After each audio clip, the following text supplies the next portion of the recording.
वो कहते हैं कि भरत जी की बुद्धि को मैं बिगाड़ सकूं इतनी औकात मेरी। भरत जी राम के सम्मुख हैं, मैं उसी की बुद्धि को बिगाड़ सकती हूं जो राम के विमुख हूं। अब अपने आप को बैठा लो उस जगह पे, क्या कर रही है सरस्वती? मैं उसी की बुद्धि को बिगाड़ सकती हूं जो राम के विमुख। इसका क्या अर्थ हुआ? हमारी बुद्धि क्यों बिगड़ी हुई है? प्रूफ हो गया ना। मैं नहीं कह रहा हूं, सरस्वती जी कह रही हैं कि मैं उन्हीं की बुद्धि को बिगाड़ सकती हूं जो राम जी के विमुख है। राम जी के विमुख होने से क्या हो जाता है और सम्मुख होने से क्या हो जाता है? सम्मुख होय जीव मोय जबहि, जन्म कोट अगर नासहूं तबहि जय हो। फिर भी हमसे चाह लेने को तैयार नहीं। मां सरस्वती कहती हाँ एक काम कर सकती हूं। क्या? अगर तुम कहो तो मैं मंथरा की बुद्धि को बिगाड़ दूं। क्यों? क्योंकि वो राम से द्वेष करती है, वो राम जी के विमुख है, उसके मन में राम जी के प्रति कोई आदर नहीं है। तो उन्होंने कहा कि भाई कुछ से कुछ नहीं है, उससे अच्छा जो कुछ भी हो रहा है चलो वही सही, हमें तो अपने काम से मतलब है। तो उन्होंने कहा कि चलो ठीक है, आप मंथरा की ही बुद्धि को बिगाड़ दो। विद का जब विधान घूमा तो इसी मंथरा के सिर में शारद ने इसकी मत फेरी, तो आ गई विधि के चक्कर में। बुद्धि बिगड़ने का क्या अर्थ होता है? हमारी सोच राग द्वेषमयी हो जाती है। भाई भाइयों में एक दूसरे में बुराई दिखाई पड़ने लगती है।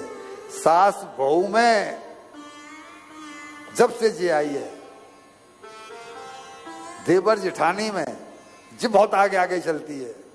खामखा का एक ऐसा रोग पनप जाता है। इसका कारण क्या? केवल बुद्धि बिगड़ना। बुद्धि क्यों बिगड़ी?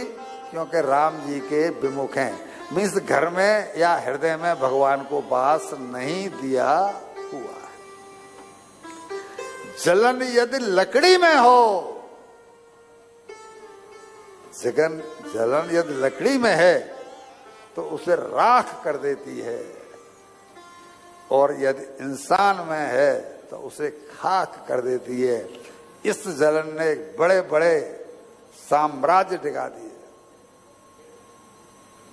हमारे सबसे बड़े सेठ का हुआ है ना, घर घर में हो रहा है ना।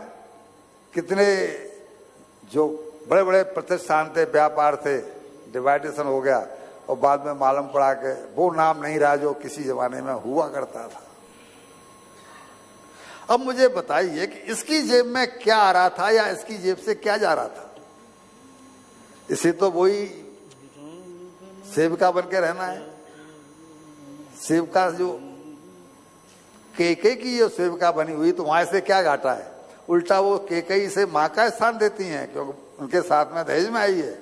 वो ये उनको शिक्षा भी देती है। हमारे अंदर यह समझ जागृत हो जाए, इसी के लिए ये कथा सत्संग है। कहा जाता है ना, कथा सत्संग में क्या हो जाएगा? अरे भैया यहाँ दौलत नहीं मिलती, और कम से कम मेरा जैसा वक्ता जो मुक्के मारता है, केवल एक ही काम होता है कि यहाँ जो विवेक सोया हुआ पड़ा था वो जागृत हो जाता है। नींद में आदमी है, उसे स्वप्न आया कि वो करोड़पति हो गया, अरबपति हो गया, कहीं का राजा हो गया, लेकिन हुआ है क्या? सुबह जब नींद जब खुलेगी तो वो तो उसी पलंग पर पड़ा है जिस पर सोया था। उसी तरह हम कितने भी बड़े अरबपति हो जाएं, खरबपति हो जाएं, लेकिन जब ये नींद टूटेगी किसी 5 स्टार हॉस्पिटल में, तो वो न तो अरबपति काम आएगा न करोड़पति काम आएगा। ये सब सपना है। उमा कहूं मैं अनुभव अपना।